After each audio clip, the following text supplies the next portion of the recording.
অনেকটাই আশা ছিল, ইচ্ছা ছিল বলতে পারো অনেক। ভিডিও যখন স্টার্ট করেছিলাম তখন ছিল মা সাথে। ভেবেছিলাম এবছর ভিডিও বানাচ্ছি, মায়ের হাতে সেই স্পেশাল পিঠের রেসিপিগুলো তোমাদের সাথে শেয়ার করব। কিন্তু সেসব তো আর হলো না আজকের দিনে। দেখো, ভিডিওটা করছিলাম, টিভিটা তোমাদের দেখালাম যে এখানে ভয়েস ওভার দিচ্ছি, কারণ হচ্ছে টিভির সাউন্ডটা আসছিল, তাই জন্যে আমি এখানে পরে ভয়েস ওভার দিচ্ছি, তখন মুখ রেখেছিলাম বন্ধ। দেখো, হাতে নিয়ে নিয়েছি দুটো নারকেল। নারকেল দিয়ে আজকে পিঠে বানাবো। ফার্স্টেই নারকেলটা ফাটিয়ে নিয়েছি। চলো ভিডিওটা স্টার্ট করি। আজকে বানাচ্ছি কুলি পিঠে। 3 ধরনের কুলি পিঠে বানাবো। রেসিপিগুলো করব শেয়ার তোমাদের সাথে। পুরো ভিডিওটা দেখে জানিও কেমন লাগলো। যদি ভালো লাগে একটা লাইক করো, আর চ্যানেলে যদি নতুন হও সাবস্ক্রাইব করে পাশে থাকা বেল বাটনটি বাজিও, কারণ পাশে থাকা বেল বাটনটা অবশ্যই টান করে বাজিয়ে দিও। তাহলে যখনই নোটিফিকেশান যাবে তোমার কাছে সবার আগে চলে যাবে, তুমি ভিডিওটা দেখে নিতে পারবে। আর কমেন্টে জানিও কেমন লাগলো। আর অনেক কিছু যদি জানবার থাকে সেগুলো কমেন্ট করতে পারো। প্রথমে নারকেলটা করছি। একটা নারকেল সুন্দর করে ফাটলো জানো, আর একটা নারকেল দেখো কি বিচ্ছিরিভাবে ফেটেছে। আমার মান সম্মান নিয়ে নিল, দেখাচ্ছে তুই ভিডিও করছিস ওই জন্য খারাপ করে ফাটছি। দুদিকে নারকেল নিয়েছি। একদিকের নারকেলটা সাদাই থাকবে, আর একদিকের নারকেলটা এখন বসিয়েছি। একটু গরম হলে নারকেলটা দিয়ে দেব, আর তার ওপর দেবো আমি খেজুরের গুড়। চলো ফার্স্টে নারকেলটা দিয়ে দিলাম, তার ওপর একটু গরম গরম হচ্ছে, এর মধ্যে আমি সমস্ত নারকেলগুলো আস্তে আস্তে দিয়ে একটু নাড়াচাড়া করে এখন খেজুরের গুড়টা দিয়ে দেব। চলো গুড়টা দিয়ে দিই। গুড় দিয়ে হালকা হালকা করে অল্প অল্প গুড় দিয়ে আমি হালকা হালকা করে নাড়তে লাগবো, যেকালে একদম তাতে না লেগে যায়। আর খুব একটা পাক দিতে হবে না এখানে। অল্প অল্প করে গুড় দিয়ে বারবার নাড়ালেই এটা ভালো হবে। যত সুন্দর হবে টেস্টটা তত ভালো হবে। নারকেল নাড়ুর মতন অতটাও পাক দিতে হবে না, হালকা পাক দিলেই হবে। মানে একটু একটু একটু হবে, আর একটু একটু ঠিক থাকবে, মানে খুব শক্ত যেন না হয়ে যায়। যত বেশি পাক দেবে আবার তত শক্ত হয়ে যাবে। নিজে নিচ্ছি। এখন দেখতেই পাচ্ছ অনেকটাই আমার রেডি হয়ে গেছে। এখন এটা হয়ে গেলে একটা থালায় আমি ছাড়িয়ে দেব ঠান্ডা হওয়ার জন্যে। আচ্ছা, এবছর তো আমি ফার্স্ট পিঠে বানালাম, তোমরা কে কে পিঠে বানালে প্রথম এবছর আমাকে কমেন্টে জানিও। আমি কিন্তু আজকে পিঠেও বানিয়েছি। তোমরা কি ভিডিওটা দেখেছো? দেখে থাকলে কমেন্টে জানিও তো। দেখে থাকো, ভিডিও দেওয়া আছে চ্যানেলে, দেখে নিও। মায়ের হাতে পিঠে খাওয়া হলো না এবছর, আর নিজের হাতেই খেলাম। ভেবেছিলাম হয়তো পারবো না, কিন্তু পারলাম। দেখো, দুদিকে নারকেলটা ভাগ করে নিয়েছি। একদিকে সাদা নারকেল, আর একদিকে লাল নারকেল। এদিকে চাল গুঁড়ি নেওয়া হয়েছে, তার মধ্যে গরম জল করতে দিয়েছি, কারণ চাল গুঁড়িটা মাখতে হবে বলে। আর তার ওপর লবণ দিয়ে দিলাম। লবণ দিয়ে দেওয়ার পর হালকা কুসুম গরম জল দিয়ে মাখবো এবার। আর ফুলকপি দিয়ে একটা পুর বানাবো, তাই ফুলকপি দেখাচ্ছি তোমাদের। গরম জলও রেডি হয়ে গেছে। চলো এবার গরম জল দিয়ে ওটা সুন্দর করে মেখে নিতে হবে। এই আটা ময়দা মাখার মতন মাখতে হবে। আমার সোনা এখন মেখে নিচ্ছে।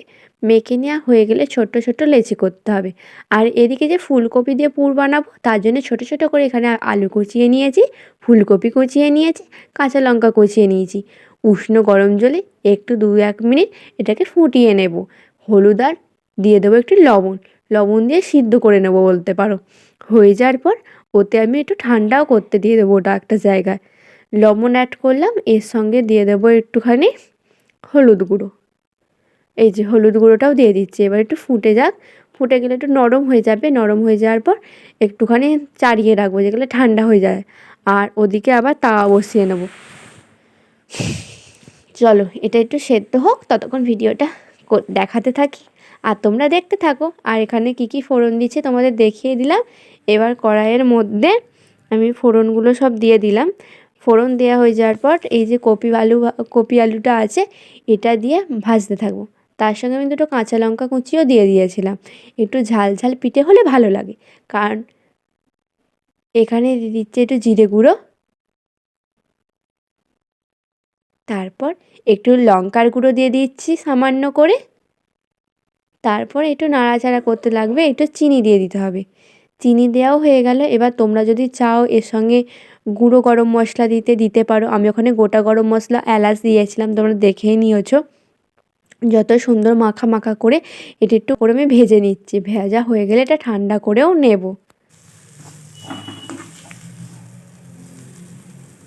এই যে আমার ঝাল ঝাল কপি ভাজার রেসিপি মানে পুর রেডি। এইবার লেচি কেটে এর মধ্যে পুরগুলো পোড়া হয়ে গেছে।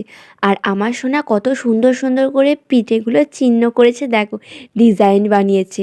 একটা সাদা নারকোলের বানিয়েছি, একটা লাল নারকোলের, আর একটা ঝাল পিঠে। আচ্ছা আমার না নারকোলের পিঠের থেকে আমার ফেভারিট হচ্ছে এই যে ফুলকপি আলু ভাজার পিঠেগুলো বেশি ভাল লাগে। আমার দাদার না আবার নারকোলের পিঠে প্রিয়। আচ্ছা তোমার কোন পিঠেটা প্রিয় আমায় কমেন্টে জানিও তো। এবার ওভেনে একটা হাঁড়ি বসিয়েছি, গরম জল, তার উপর একটা ঝাঁঝরি দিয়ে দিতে হবে, তার উপর পিঠেগুলো দিতে হবে, একটা একটা করে সাজিয়ে সাজিয়ে দিতে হবে, সুন্দর করে সাজিয়ে সাজিয়ে। চলো আমি চটপট দিয়ে দিচ্ছি। আসলে আমার মায়ের কি হয়েছে তোমরা জানো, যে কারণে এবছর মায়ের হাতে পিঠে খাওয়া হয়নি। কিন্তু আমার বড় মা, আমার বৌদি কিন্তু সুন্দর সুন্দর পিঠে বানিয়ে সকাল সকাল বিকেল বিকেল আমাদের জন্যে পাঠিয়ে দিয়েছে। তোমরা দেখেছো কি আমার বড় মা আমার বৌদি কত পিঠে বানিয়ে পাঠিয়েছে? তোমরা যদি না দেখে থাকো অনেক করবে মিস, দেখে নিও চট করে। চলো আমি ততক্ষণ বকবক করতে করতে পিঠেটা সাজিয়ে ফেললাম।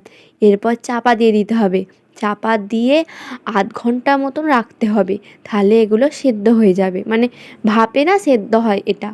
আর সেদ্ধ হয়ে যাওয়ার পর এর ওপর মানে ঢাকনাটা খুলে তারপর ঠান্ডা জল ঢেলে তারপর নামাতে হয়। এই যে আমি ঢাকা দিয়ে দিলাম, এটা ততক্ষণ হচ্ছে গ্যাসের মধ্যে। আর ততক্ষণ আমি একটু এদিক ওদিক সেদিক ঘুরে আসছি। আর তোমরা ততক্ষণ একটু ছোট্ট করে কমেন্ট করে ফেলো আর একটা লাইক করে দাও। এই দেখো সেদ্ধ হয়ে গেছে মানে ভাপে।